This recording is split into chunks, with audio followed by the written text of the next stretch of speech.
नहमदुहु व नसल्ली अला रसूलिहिल करीम अम्मा बादु फ़अऊज़ु बिल्लाहि मिनश शैतानिर रजीम बिस्मिल्लाहिर रहमानिर रहीम अला बिज़िक्रिल्लाहि तत्मइन्नुल क़ुलूब।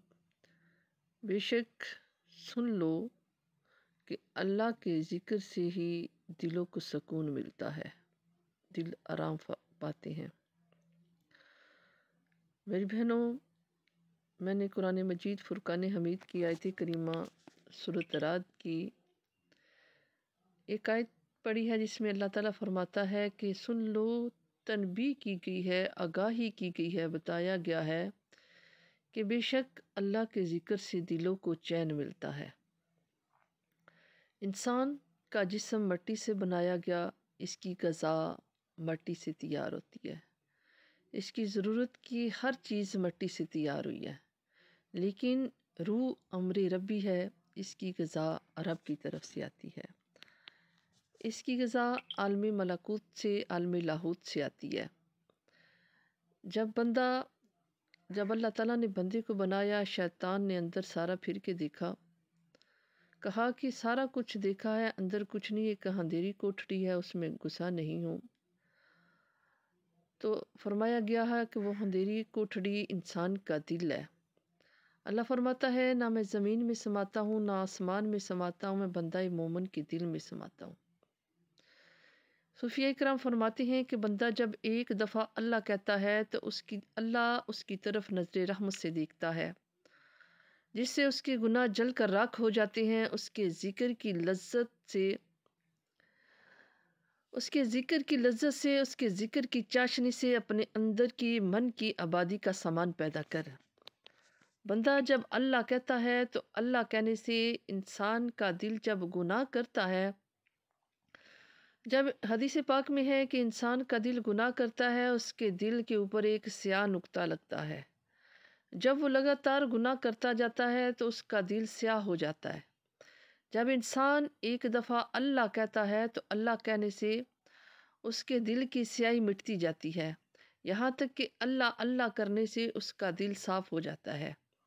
मेरी बहनों, अगर हमारे यहाँ कोई ख़ास मेहमान आ रहा हो तो हम अपने घरों की सफाई करते हैं, बाहर की सफाई करते हैं, हमारे घर में मेहमान आ रहे हैं तो मेरी बहनों, जहाँ हम रहते हैं उस घर की सफाई करते हैं, दिन रात करते हैं। थोड़ा सा गंद नज़र आए, कहते हैं गंद पड़ा हुआ, इधर से सफाई करो। तो अल्लाह फरमाता है, बंदे ना मैं ज़मीन में समाता हूँ, ना मैं आसमान में समाता हूँ, मैं बंदा मोमिन के दिल में समाता हूँ। जो दिल है अल्लाह ताला की अर्शगाह है, अल्लाह ताला दिलों में बसता है। तो जिस दिल में रब रहता हो, जिस दिल में रब बसता हो, वो दिल काला होना चाहिए, वो दिल साफ़ सुथरा होना चाहिए। और साफ़ करने का तरीका क्या है? उसके साफ़ करने का यही तरीका है कि अल्लाह का ज़िक्र कसरत से किया करो। हज़रत सुल्तान बाहू रहमतुल्लाह अलैह फरमाते हैं, जो दम गाफिल सो दम काफिर, सन इहा मुर्शिद सबक पढ़ाया हूँ। कि जो दम जब जन्नती जन्नत में जाएंगे तो उस एक लम्हे में पे नदामत करेंगे जो लम्हा उन्होंने खुदा का जिक्र ना किया हो। अल्लाह फरमाता है, फ़ज़्कुरूनी अज़्कुरकुम वशकुरूली वला तकफुरून। सुनो, तुम मुझे याद करो, मैं तुझे याद करूँगा। तुम मेरा जिक्र करो, मैं तुम्हारा जिक्र करूँगा। किस तरह? तुम बैठ के बंदों में मेरा जिक्र करो, तुम ज़मीन पर बैठकर मेरा जिक्र करो, मैं अर्श पर बैठकर फ़रिश्तों में तुम्हारा जिक्र करूँगा। मैं अर्श पर बैठकर फ़रिश्तों में तुम्हारे चर्चे करूँगा। हदीस पाक में है कि जहाँ महफ़िल ज़िक्र हो रही होती है तो अल्लाह के फ़रिश्ते उस महफ़िल को ढूंढ रहे होते हैं। जब वो महफ़िल होती है, फ़रिश्ते आकर उस महफ़िल में बैठ जाते हैं, फिर अल्लाह की बारगाह में जाते हैं, अर्ज़ करते हैं। अल्लाह ताला सब कुछ जानता है, लेकिन फिर भी तस्दीक करवाने के लिए फ़रिश्तों से पूछता है, फ़रिश्ते कहाँ गए थे? वो कहते हैं कि या अल्लाह, हम फ़लाँ जगह पे गए थे, वहाँ तेरा ज़िक्र हो रहा था। अल्लाह ने फरमाया कि बंदे किस चीज़ से पनाह मांगते हैं अल्लाह को मालूम है, लेकिन फिर भी फ़रिश्तों को गवाह बनाने के लिए कि या अल्लाह वो जहन्नम से पनाह मांगते हैं। अल्लाह पूछेगा پھر وہ کس چیز کی طلب کرتے ہیں؟ فرشتے کہتے ہیں کہ یا اللہ وہ جنت کی طلب کرتے ہیں۔ اللہ تعالیٰ فرماتا ہے کہ اے فرشتوں گواہ ہو جاؤ کہ میں نے ان سب کو بخش دیا، میں نے ان سب کو بخش دیا۔ وہ فرشتے کہتے ہیں کہ یا اللہ ان میں فلاں بندہ ایسا تھا جو ذکر کی نیت سے نہیں آیا تھا، وہ تو فقط ادھر سے گزر رہا تھا، ادھر سے گزر رہا تھا، وہ محفل میں آ کے بیٹھ گیا، وہ محفل میں آ کے بیٹھ گیا۔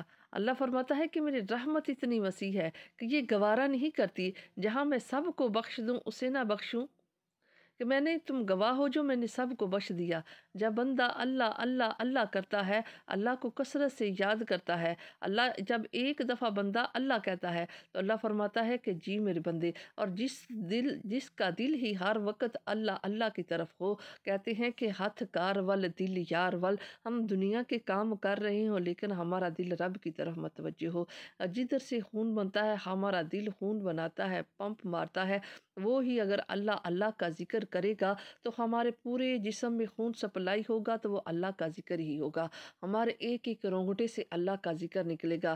کل قیامت کے دن اللہ تعالیٰ فرماتا ہے کہ قیامت کے دن جنتی جنت میں جائیں گے، اور جو اللہ کا کثرت سے ذکر کرتے ہیں وہ کہیں گے کہ یا اللہ ہم جنت میں نہیں جائیں گے کیونکہ یہ تیرا وعدہ تھا ہمارے ساتھ کہ میں تمہیں اپنا دیدار کراؤں گا، یا اللہ ہماری کوئی طلب نہیں ہے، جب تک ہم تیرا دیدار نہیں کریں گے ہم جنت میں نہیں جائیں گے۔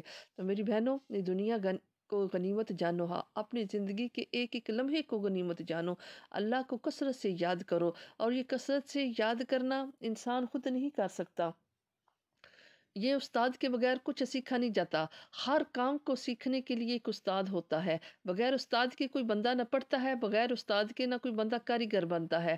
اگر استاد کے پاس جانے سے، درزی کے پاس جانے سے بندہ شاگرد درزی بن جاتا ہے، استاد کے پاس جانے سے علم دین سیکھ لیتا ہے، علم دنیاوی سیکھ لیتا ہے۔ کیا اللہ کے ولی کے پاس جانے سے انسان اللہ کا ولی نہیں بن سکتا؟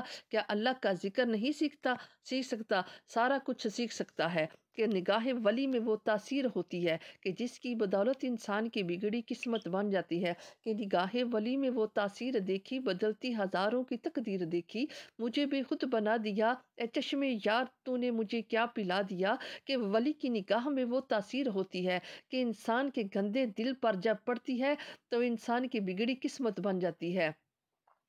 کہتے ہیں کہ جب علماء کی محفل میں جاؤ تو زبان کو سنبھال کر بات کرو، جب ولیوں کی بارگاہ میں جاؤ تو دل کو سنبھال کے بیٹھو، کہ یہ دل ہی تو ہے کہ ولی کی نگاہ دل پر ہوتی ہے، جب وہ نگاہ ڈالتا ہے تو انسان کی قسمت بگڑی جو سنور جاتی ہے۔ تو میری بہنوں، اللہ تعالیٰ کے ذکر سے دلوں کو سکون ملتا ہے، کہ جو اگر آج ہم دیکھیں بڑے بڑے کوٹھیوں کاروں بنگلوں والے پریشان ہیں، کیوں پریشان ہیں؟ جب اللہ نے سکون ہی اپنے ذکر میں رکھا ہے، تو اللہ نے فرمایا ہے کہ اس چیز میں تجھے شفا ہے، اس چیز میں تمہیں سکون ملے گا۔ اگر ہم وہ چیز چھوڑ دیں گے، ہم وہ دوائی چھوڑ دیں گے، کیا ہم ادھر ادھر کی فلمیں دیکھنے کی دنیا میں مشغول ہونے سے کیا ہمیں سکون ملے گا؟ جب اللہ نے قرآن پاک میں واضح